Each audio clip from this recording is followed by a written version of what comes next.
حضرت امام شافعی فرماتے ہیں میرے علاقے کا ایک نوجوان تھا، عالم فاضل نہیں تھا پر نیک بڑا تھا، میرے ساتھ حج کرنے آ گیا اور مجھے وہاں جا کے پتا چلا وہ بھی آیا ہوا ہے۔ فرماتے ہیں وہ حج میں بڑی کوشش کرتا اس سے ملنے کی، تو کہتا حضور کیا حج میں باتیں کرنی، رب رب نہ کریں۔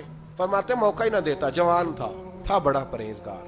فرماتے ہیں وہ جب بھی دعا کے لیے ہاتھ اٹھاتا تو کہتا یا اللہ مجھے قبر میں بھی نماز کی اور قرآن کی توفیق دینا۔ ایک دن نہ وہ حتیم کے پاس بیٹھ کے قرآن پاک پڑھ رہا تھا، میں 2-3 دفعہ گزرا تو پڑھ ہی رہا تھا، میں نے کہا آج قابو آ گیا ہے۔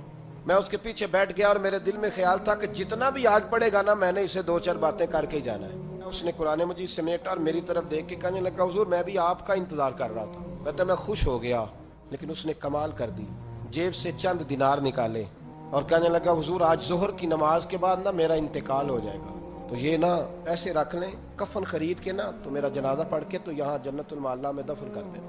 امام صاحب کہتے ہیں میں اگلے لفظ کہنے لگا تھا کہ مجھ پہ سختہ آ گیا، کہنے لگا حضور مہربانی کر دیں کہ آپ میرے علاقے کے ہیں۔ میں چپ کر گیا۔ ظہر کی نماز میں نے دوبارہ اس جگہ پڑھی تو میرے ساتھ صف میں موجود تھا، فرض بھی اکٹھے پڑھے، سنتیں بھی اکٹھی پڑھی، نفل پڑھ کے جب میں نے توجہ کی تو وہ زمین پہ لیٹا ہوا تھا۔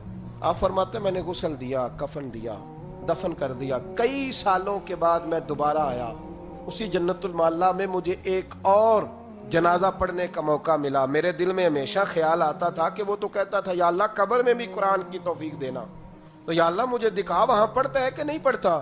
تو امام صاحب فرماتے ہیں وہ میرے دل میں بات تھی، اللہ نے موقع دیا، میں دوبارہ جنازے میں گیا تو جو قبر کھودی گئی وہ اس کی قبر کے بالکل ساتھ تھی۔ اچانک میری نظر پڑی تو قبر کی دیوار گر گئی، لوگ پریشان ہو گئے، کہنے لگے آپ عالم اب آپ بتائیں کیا کرنا ہے۔ تو کہتا ہے میں نے جھانک کے ذرا آگے دیکھا تو اندر بیٹھ کے قرآن پاک پڑھ رہا تھا، تو میری طرف دیکھ کے کہنے لگا السلام علیکم امام صاحب، یہ دیوار شیوار کوئی نہیں گری، یہ اللہ نے آپ کی دعا قبول کر لی ہے۔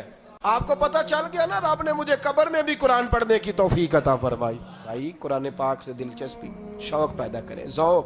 یار کچھ نہ ہو سکے تو اسے دن میں ایک دفعہ چوم کے سینے سے تو لگایا کرو، کبھی اس سے پیار تو کر کے دیکھو۔ یہ اللہ کی کتاب ہے اور اس کا ایک ایک حرف وہ ہے جس کی تشریح مدینے کے چاند نے بیان فرمائی۔